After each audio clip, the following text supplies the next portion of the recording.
नमस्ते। जय गुरुदेव।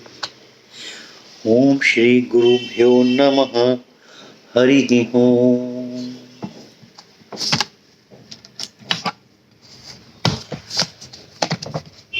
The mind that seeks pleasure cannot be centered. इस पहली ही लाइन को अंडरलाइन कर लीजिए और इसको अपने दिलो दिमाग में बैठा लीजिए और ये 100% मतलब इसको मान ही लीजिए। जो मन बार बार प्लेजर मतलब सांसारिक सुखों में भागेगा, सांसारिक सुख इंद्रियों के द्वारा जो सांसारिक सुखों में भागेगा, किसी को छूने में, किसी को खुशबू में, किसी को पीने में आनंद आएगा, वो माइंड सेंटर्ड नहीं हो सकता। इसको फंडामेंटल ये थंब रूल मान लीजिए। हो सकता है, अभी मैंने आगे पढ़ा नहीं है, लेकिन हो सकता है इस पे आपका प्रश्न हो कि क्या करें, घर बार छोड़ दें, या हो सकता है आप इस किताब को बंद करके यार ये क्या बोल रहा है यार, ये हो सकता है, लेकिन ये है। आगे देखते हैं। When you are centered, all pleasure come to you anyway, but they cannot charm you any longer because you are the source of the charm. You got it? फिर से इसको पढ़ते हैं। जब आप सेंटर्ड में होते हैं तो बाकी सारे सांसारिक सुख आपके पास अपने आप आ जाते हैं, लेकिन आप उसको ज़्यादा एंजॉय नहीं कर पाते हैं। क्यों? Because you are the source of full of love. Crystal clear हुआ?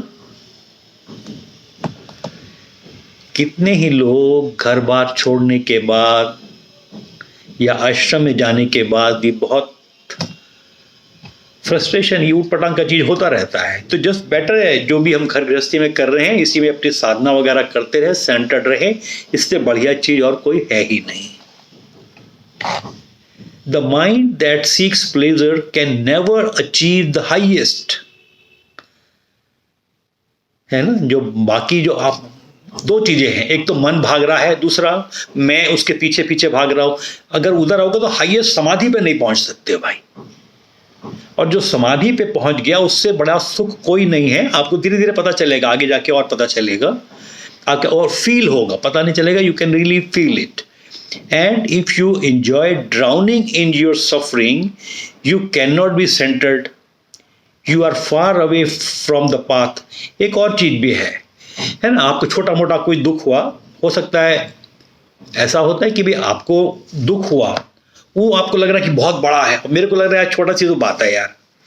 तो जो भी आपके दुख हुए आप उसी में ही डूबने लग गए, मैं उसी में ही डूबते डूबते आपको आनंद भी आने लग गया। मेरे साथ ऐसा हुआ था, मेरी वो ऐसी है, फिर ऐसे है, फिर आप, तो अब आप सेंटर्ड नहीं हो सकते। तब आप इस पथ से ही बहुत दूर भटक गए। सेंटर्ड की तो बात ही छोड़ दीजिए। If you are after pleasure, forget about सत्संग। सत्संग तो हो ही नहीं सकता। सत्संग सभी लोगों के नसीब में भी नहीं है।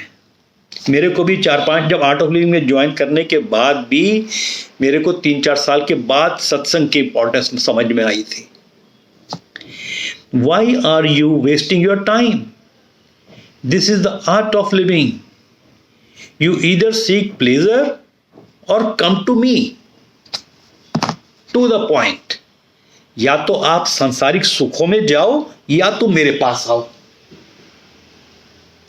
दोनों में से एक चीज चूज कर लो।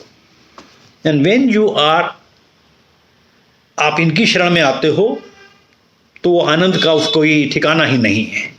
जो आ चुके हैं, जो फील है वो अनुभव कर रहे होंगे। एंड आई रिक्वेस्ट देम थोड़ा थोड़ा अपने कुछ कमेंट्स भी लिखें कि मुझे ऐसा अच्छा लगा या ऐसा करके लगा। जब इतना हुआ तो किसी ने क्वेश्चन पूछा, what should we do when people talk negativity. ये अक्सर क्वेश्चन आता रहता है और हमारी जिंदगी में आता रहता है। हम क्या करें जब हम तो अपना पथ पे चल रहे हैं लेकिन लोग दूसरे नेगेटिविटी बात कर रहे हैं। From your side give licence to everybody to talk about anything, about anybody, anywhere, at any time. अपनी तरफ से आप उनको फ्री लाइसेंस दे लें, भैया जो बोलना है बोलते बोलते रहो, कहीं पर भी, कभी भी, किसी भी समय मेरे बारे में, मेरे अगेंस्ट में जो कुछ बोलना है बोलते रहो, फ्री लाइसेंस है तुमको। ठीक है। जय गुरुदेव।